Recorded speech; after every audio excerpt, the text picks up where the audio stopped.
Hello everyone, hope so सब लोगों के हालचाल बढ़िया होंगे। तो भाई इंतजार खत्म हुआ, 19 जनवरी आ रही है, इनमो 2025 का एग्जाम पास आ रहा है। जिन बच्चों ने आरएमओ में मचा दिया था, यानी पहले आईयूक्यूएम को फोड़ा फिर आरएमओ को फोड़ा और उसके बाद में कट ऑफ क्लियर करके एलिजिबल हुए इनमो 2025 का एग्जाम लिखने के लिए, उन लोगों का इंतजार अब खत्म हो गया है। 19 जनवरी आने वाली है, आपका पेपर आने वाला है और आप लोगों को करना क्या है, करना है आप लोगों को हर एक प्रॉब्लम को डिटेल्ड फुल डिस्क्रिप्टिव सॉल्यूशन हर एक प्रॉब्लम का आपको लिखना है और उसके अंदर जो भी कंक्लूजन्स जो आएंगे, कंक्लूजन्स को बहुत अच्छे से रिप्रेजेंट करना है। ट्राई करना है कि कोई भी एरर ना रह जाए, ट्राई करना है कि कोई भी चीज़ ऐसी ना रह जाए किसी भी प्रॉब्लम में जिसको आपने कोई भी एक केस को या कोई भी एक पार्ट ऑफ सोल्यूशन को, है ना, स्किप नहीं करना है। सब कुछ पूरा अच्छे से लिखने की कोशिश करनी है, ठीक है। और कीप काम, राइट, है ना। स्ट्रेटजी फिक्स है, वही 4.5 घंटे का पेपर है। तो स्टार्टिंग के 1.5 आवर में ट्राई करें एक प्रॉब्लम सॉल्व हो जाए, नेक्स्ट 1.5 आवर में ट्राई करें कि 2 प्रॉब्लम सॉल्व हो जाएं, उसके बाद में लास्ट 1.5 आवर में ट्राई करें कि एटलीस्ट 2 प्रॉब्लम सॉल्व हो जाएं, ठीक है। सबसे पहला काम है अपना माइंडसेट वहाँ उस एग्ज़ाम के लिए प्रिपेयर रखने की कोशिश रखना, जो प्रैक्टिस करके गए हो। प्रॉब्लम क्या है, पेपर आएगा, क्वेश्चन देखोगे, फ्यूज़ उड़ जाएंगे और फ्यूज़ उड़ जाते हैं ना एक बार, तो फिर उसके बाद में फ्यूज़ बदलना ही पड़ता है, ठीक है ना। फ्यूज़ बदलने का मतलब है क्या कि अगले साल फिर से शुरू करना होता है। तो फ्यूज़ नहीं उड़ने चाहिए आप लोगों के। आप लोग सबसे पहले 6 प्रॉब्लम में से सबसे ईजीएस्ट प्रॉब्लम ढूंढिए जो आपसे बन जाएगी, पहले उसको बनाइए। उसके बाद में नेक्स्ट उससे थोड़ी सी जो टफ़र 2 प्रॉब्लम है, लेकिन बाकी बची हुई प्रॉब्लम्स में सबसे आसान, उनको उठाइए, उन पर थोड़ा सा मेहनत कीजिए। ट्राई कीजिए कि हर एक प्रॉब्लम का आप डिटेल्ड डिस्क्रिप्टिव आंसर लिख पाएँ, क्योंकि डिटेल्ड डिस्क्रिप्टिव आंसर ही आपको पूरे मार्क्स दिलवा सकता है, ठीक है।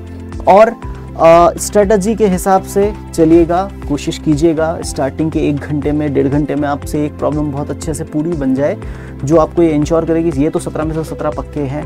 उसके बाद नेक्स्ट 1.5 आवर में आपके पास में मोटिवेशन रहेगा कि यार मैं एक स्टेप आगे हूँ। And after that you have to choose any 2 problems and finish them.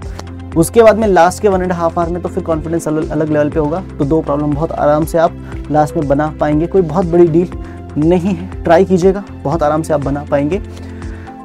आप सभी बच्चों को जो इनमो 2025 का एग्ज़ाम लिखने जा रहे हैं, सभी को बेस्ट ऑफ लक, मचा के आइए और फिर मिलते हैं पेपर के लाइव सोल्यूशन में, जिसमें डिस्कस कर रहे होंगे आप और हम मिलके कि क्या आपको प्रॉब्लम्स में, सॉल्यूशन में क्या चीज़ें ध्यान में रखनी थी, क्या चीज़ें ऐसी थी जो आपको वहाँ पे देखने को पता लगेगा कि यार ये एक छोटा सा पॉइंट था, शायद ये और डिस्कस कर देता तो 17 में से 17 की गारंटी मैं खुद दे पाता।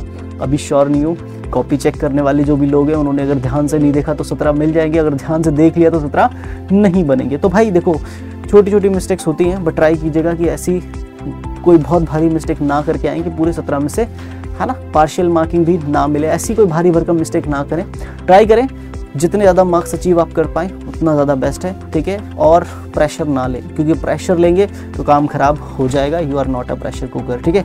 तो प्रेशर लिए बिना आपको प्रॉब्लम सॉल्व करनी है, अपना बेस्ट दीजिएगा, आपका इनमो ज़रूर क्लियर होगा।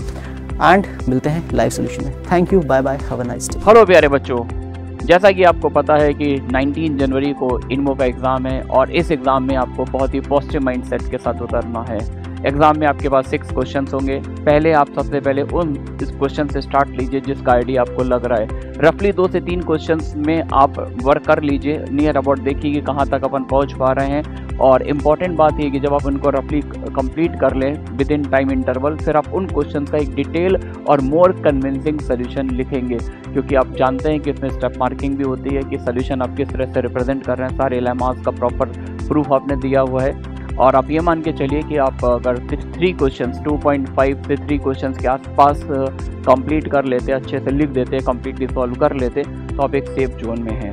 ओके बच्चों, wish you all the best for INMO 2025। Hello बच्चों, कैसे हैं आप लोग? जिस दिन का हम लोग बेसब्री से इंतजार कर रहे थे, बस वो आज से 2 दिन दूरी पर आ गया है। इनमो का पेपर जिसको हम लोग आज से 1 साल, 1.5 साल, 2 साल, कुछ बच्चे तो 6 से ही तैयारी करना शुरू कर देते हैं।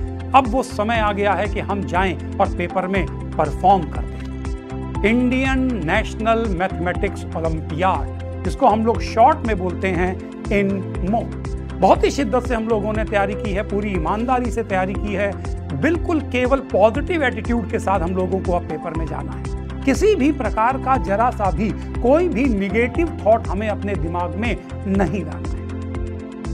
पेपर जब आप देंगे तो ध्यान से समझिएगा, एग्जामिनर से नंबर निकलवाना एक कला है। अब उस कला का हमें वहां पर पूरी तरह से डिस्क्रिप्शन करना पड़ेगा। ध्यान से देखिएगा, किसी भी क्वेश्चन को आप अटेम्प्ट करें तो पूरी तरह से डिस्क्रिप्टिव होकर डिस्क्रिप्शन करें। ऐसा नहीं है कि जो बात हम केवल अपने दिमाग में सोच ले रहे हैं, हमें वहां पर उसको डिस्क्राइब करना पड़ेगा। अगर हम किसी भी थ्योरम का इस्तेमाल कर रहे हैं तो उस थ्योरम को हमें वहां पर डिटेल से देना होगा।